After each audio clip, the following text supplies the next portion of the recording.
Meditation has become really a buzzword nowadays. That's why I have chosen this topic. So people are looking forward to it.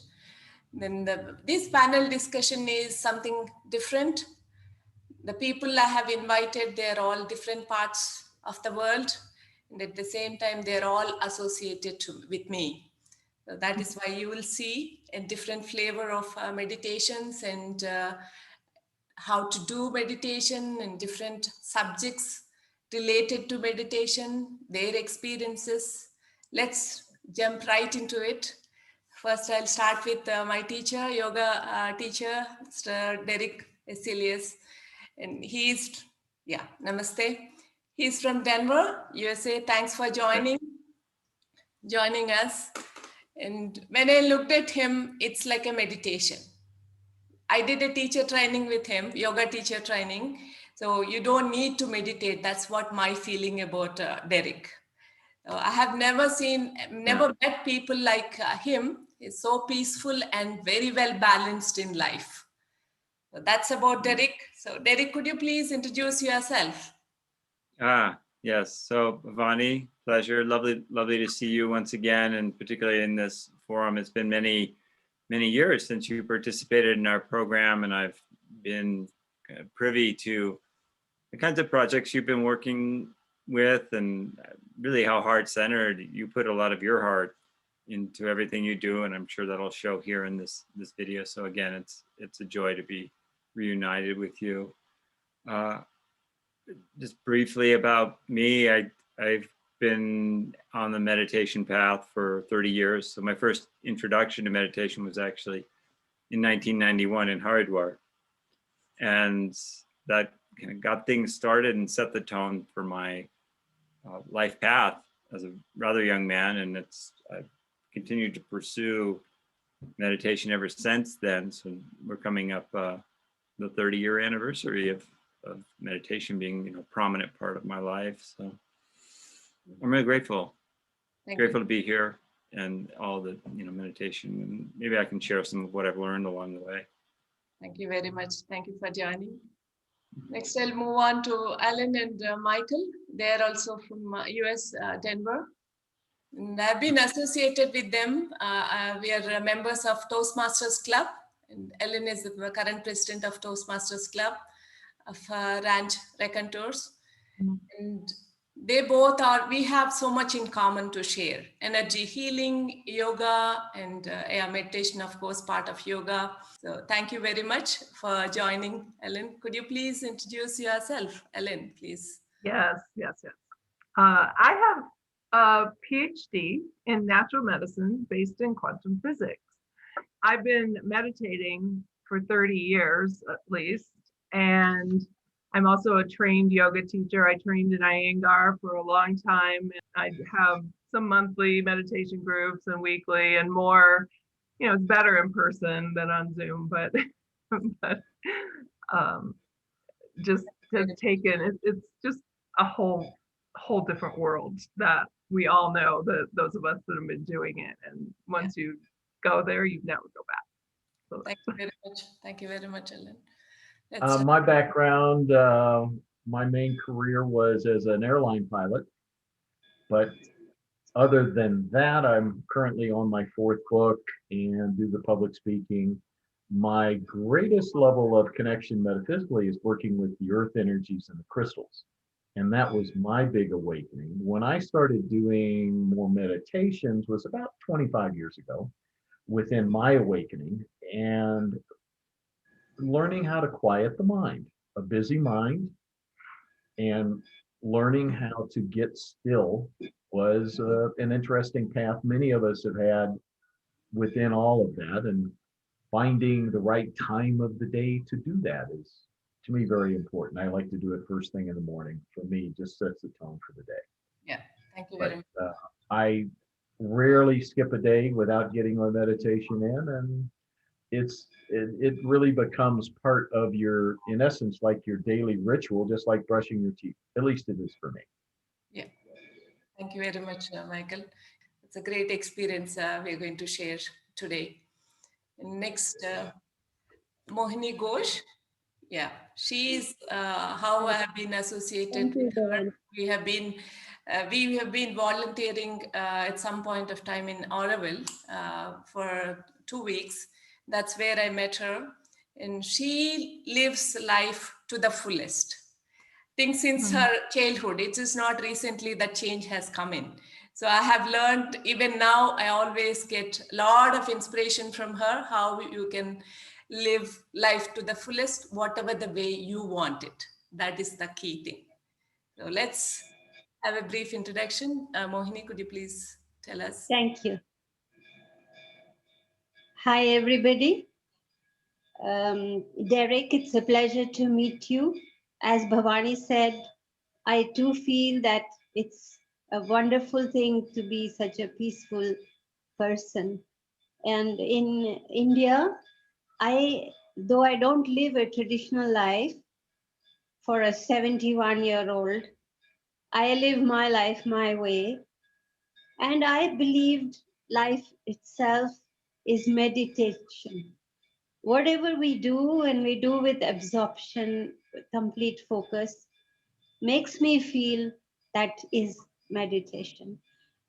Currently, I'm kind of a life coach, also a teacher trainer in schools. Since I have been in teaching at the school levels for decades.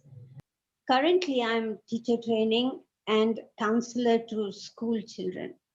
Yeah, thank you very I'm much. extremely happy. I'm so happy to be with you. Thank you for the privilege, Bhavani. Thank you so much. Thank you, everyone.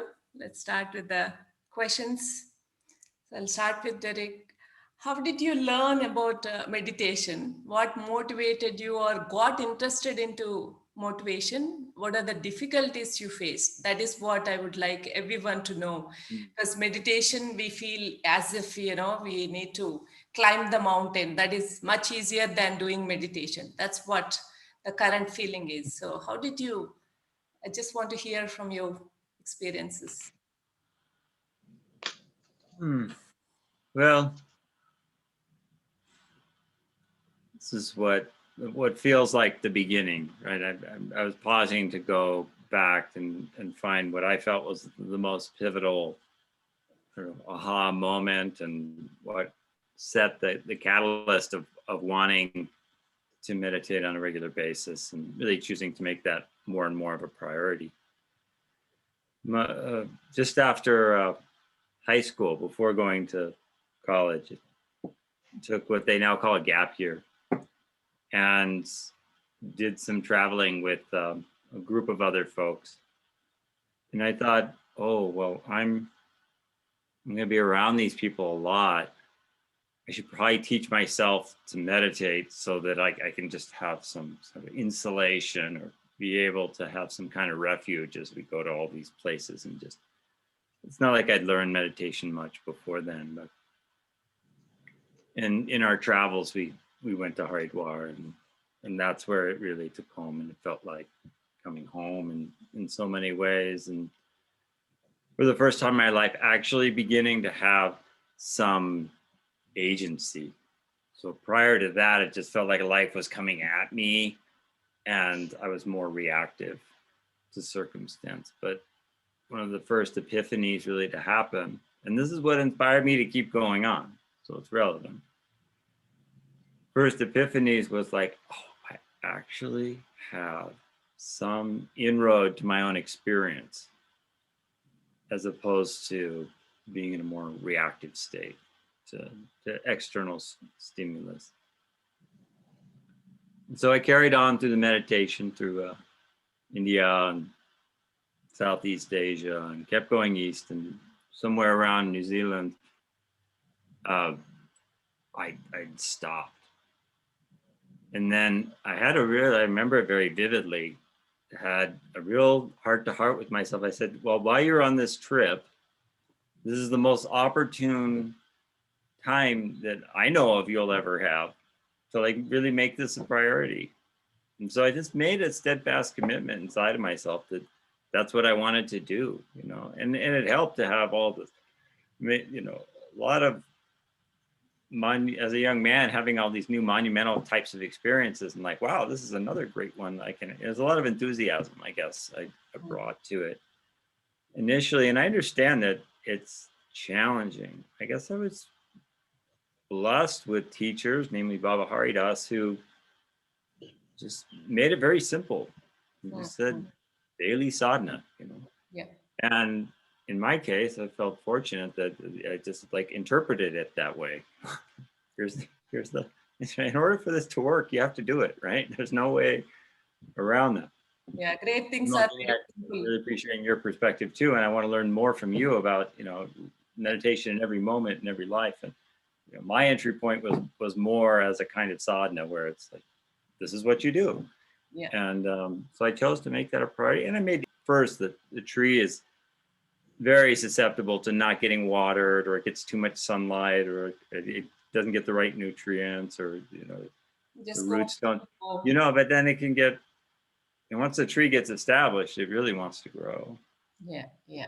That's a Why very it's shade and fruit and so many wonderful things and aesthetic beauty, and they come, and you have to water it. It doesn't grow with it. But, I mean, I can keep going about kind of all the little touchstone points that helped me feel like it propelled me forward and want to keep being more and more committed. And there's lots of ways to do that, and I want to kind of glean the perspective of our other members here too. Yeah, it depends on each member or each person also, how we do it.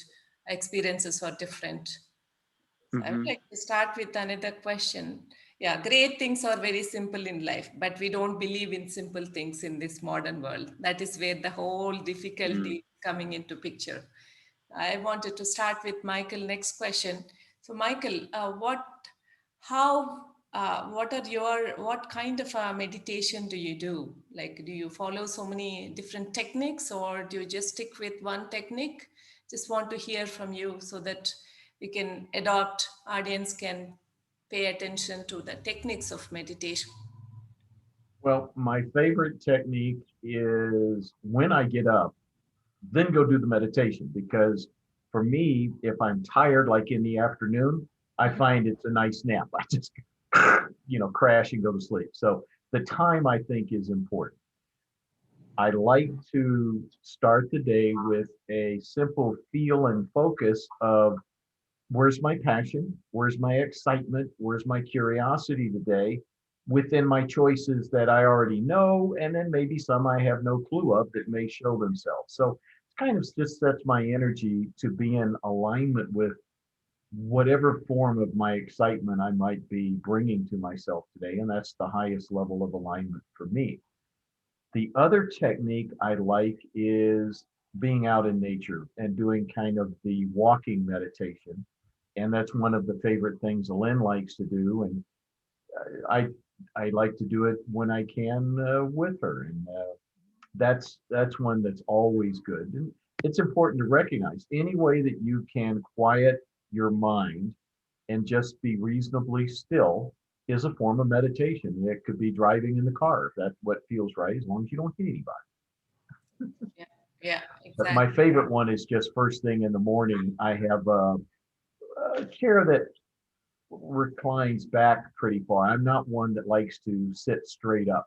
I like to have eye shades on and noise canceling headset. So I have, in essence, complete stillness. I'm not listening to sounds around me. And that's what works best for me.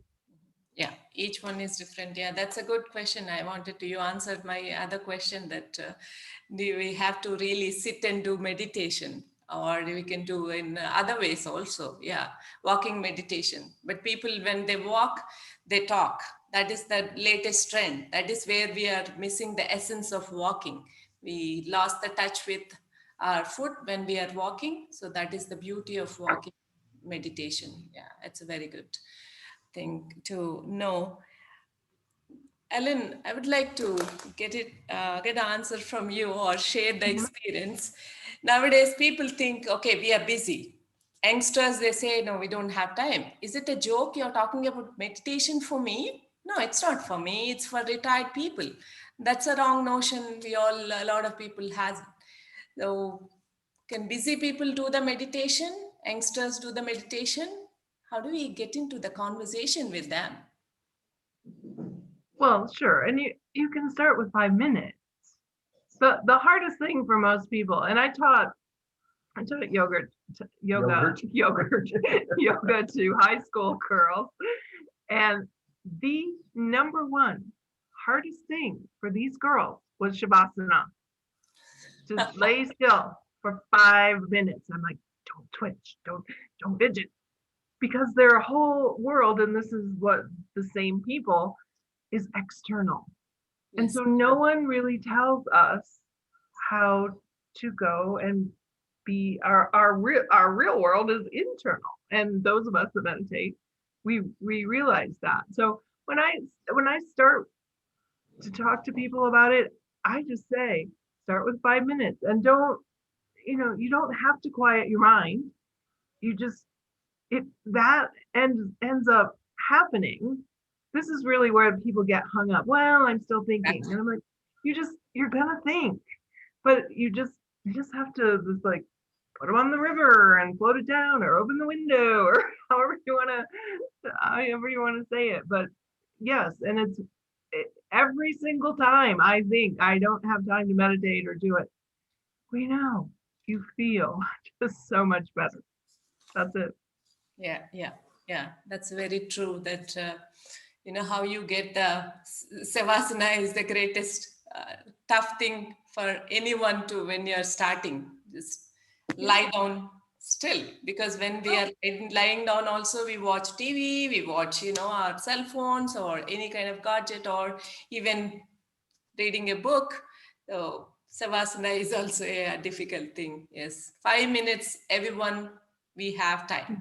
If we don't have 5 minutes in our life for us, then there is no point in living in this world. So we need to have some time, 5 minutes at least, just to start with.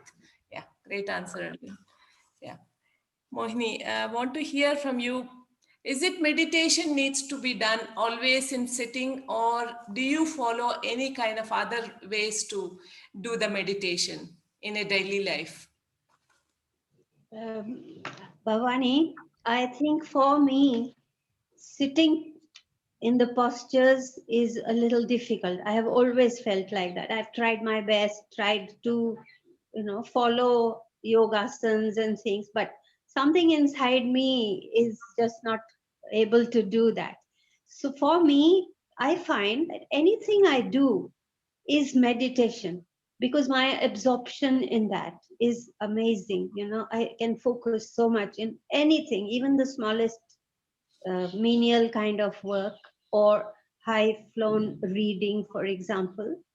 Anything I do, like Michael said, driving a car, going for a walk, being in nature, I mean, gazing at the sun in the morning and at sunrise and at sunset. I think life is so beautiful, no matter what. I feel there's no need to force yourself to sit down and back straight, and But I still think breathing patterns are important, and self-observation, is important. Knowing yourself.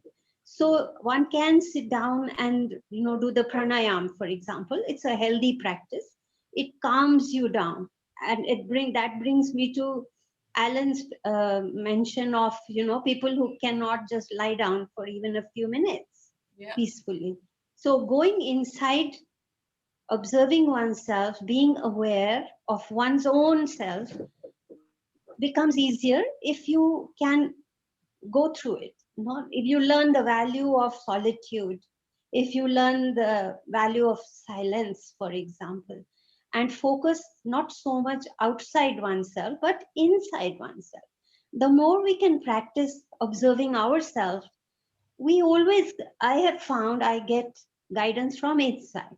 I have never felt the need to find a guru, though I'm not saying it's bad, but it's also personal, depends on what oneself is able to focus on or want, for example. I have never been able to trust gurus as such, by and large. My observations of people has been that way. So I have always depended on my own higher self guiding me. That is how I become what I am. And it's a kind of growth, you know. You grow in your own awareness, you grow in your ability to be. Oh, she froze. Yeah, I think she is frozen. Mhm. Okay, we'll do it, Derek. So you taught lot of students since 2003. You're, I think, this director of Access Yoga, and I have seen lot of students. I would like to hear the students' experiences on meditation. They're like, you know, they say, "Oh, Derek, I can't do it. It's so difficult." So how do you guide them to get into this, giving this taste of meditation as a teacher? Hmm. Helpful, follow all the values that born like that. Yeah, Mohini, I think you are frozen. Yeah, let's continue with Derek. Okay, welcome back, Mohini. I was a little concerned, but you've rejoined us, so good to hear.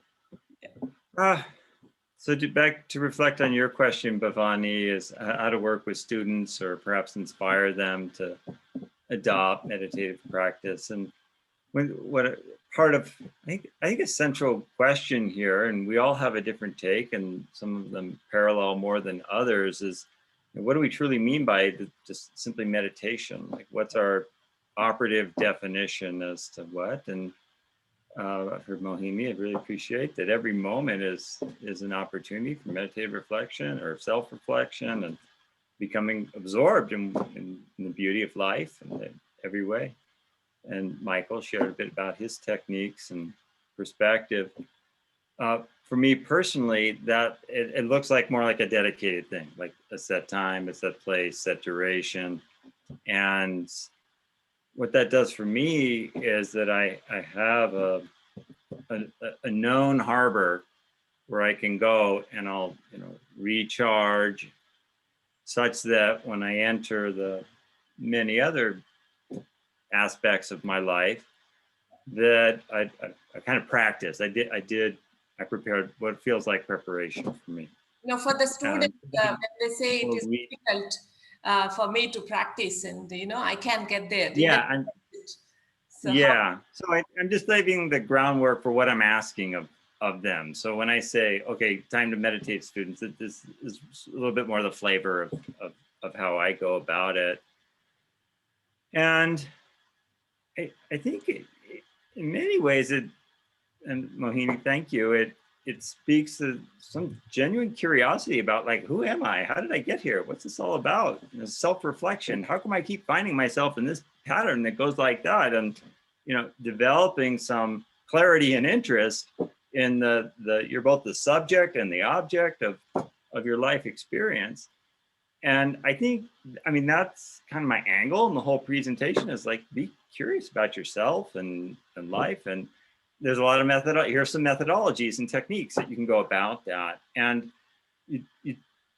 there's different portals in meditation. So we can just go through the front door, like, oh, stop your mind. That's what Elaine was talking about, right? Like, oh, I thought, what do you talk? Where do you even begin? And other methodologies, such as the yoga asana or the pranayama, or just being in a conducive setting like nature. Michael was talking about that.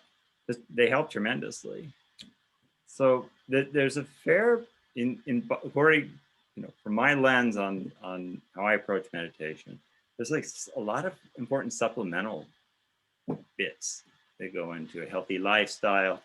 When he was talking about that, to make it a lot easier, more enjoyable, I suppose. And in our case, we have a prolonged program over 3.5 months, so that there's a lot of like check in and do it. And all the while I'm like, it's going to end at some point here. So I encourage you to start to develop this muscle for yourself, and that's where the introspection, etc. So it's a little bit my bend on how I define meditation, and that it's a multifaceted process that it starts to discover itself from a lot of different perspectives. Yeah, exactly. There is no certain definition. Okay, this is the meditation. You are getting it. This is where you are. It is not learning any kind of a skill that, okay, you are driving now. So you can do it, with the different carts. This is how you drive and all that. So each one of us has got different experience. You will do it when you get into it. So there is no like measurement as such, common measurement for common goal or anything like that. So that's what my personal experience also I feel. Then anything, do you think, Ellen, is it a kind of a prayer, meditation? A lot of people think, okay, meditation is kind of a prayer. Want to hear just that part? It certainly can be, and it depends, um, because a lot of times as part of a meditation, we're putting loved ones who need help into the circle of the meditation, or just sending our thoughts. And really, it is basically the prayer or our thoughts that connect all of us. And so once you start learning that we're not separate, and this is why prayer works, because it is just concentrated healing energy toward a person, place, or even thing. It's amazing. I mean, I've studied with Lynn McTaggart, who she does what is the She focuses on intention. the power of intention, Intention, yeah. and Intention. I mean, it's just mind blowing Yeah. when you start sort of dissecting it. And she's done group meditations on Zoom where they focused just their attention on somebody, and then they come back and somebody tells you what their experience is. So you actually know that Yeah. this is a real thing and it's really happening. So yes, I would say it is definitely prayer in a way. Power of intention it's really powerful, because if I do any kind of intention, it doesn't have to be that I have to do it. I have to fulfill that intention. Somebody else in the world is already doing. I really appreciate, not that only I have to do it. But your power of intention is really great. It works. Yeah. Michael, I know you do a lot of research on different subjects. So I thought this question is for you. What kind of a research the Western is really fascinated about the science? We need everything backup for any kind of thing we talk about in Eastern side philosophy. So that science backup, I wanted to hear from you. What kind of a research is it on a physiology, on a mind level that facts are coming up?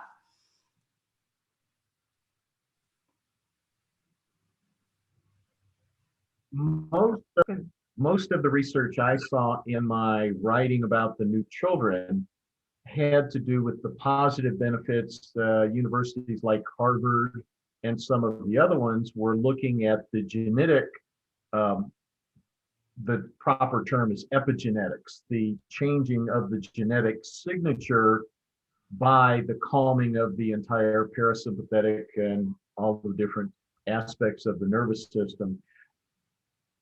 The standard medical treatise would have said, you've got that, it's not changeable unless we give you a prescription drug. That's another matter. But epigenetics talks about how your states of being focused on, and the easy ones for them to focus on were either yoga or a style of meditation, whatever it was for the study that they wanted to use. And they found huge benefits health-wise, and all kinds of things change in the body. I cannot remember how many gene expressions they were able to track, but it was enormous on just the medical benefits. And that's where I saw most of the research. I didn't see that much in the way pointing towards more of the, shall we say, the metaphysical side of things, more of an out-of-body experience. I saw this vision or that vision. I didn't see much in the way the scientific research didn't like that. They liked something that they could always quantify. You know, what kind of number can they come up with? Yeah. Now, yeah, Harvard and a lot of other researchers, they are coming up. They can see even the physiological benefits on the body, physical body you can see, and at the mind level, lot of Buddhist monks, they're been really used for as a researchers, as a subject for their meditation, scientifically, just to prove. So a lot of proofs are there. I would allow audience to do little bit research if they are, because for me personally, my experience is most important than anyone else. So if I believe, if I experience personally, I really believe in it. I don't go behind the science and the facts, who else have they been doing, how many researchers are coming up and all that, because it's a lot of thing for me. I want to live like a simple life with my own experience. That's what I would like to end. Thank you very much for joining, and it is a very wonderful topic I picked up. This is my first podcast, and at the same time, and we have got mixed feeling. One is from India, Mohini, and other three guests are from US. So it is a good mix of experiences. We have covered how to start and techniques and research and how to live life and healthy life, and what kind of experiences, how to start. Audience could take away these things from us, and we will meet again. Once again, thank you very much for joining. Thank you. Look forward to see more.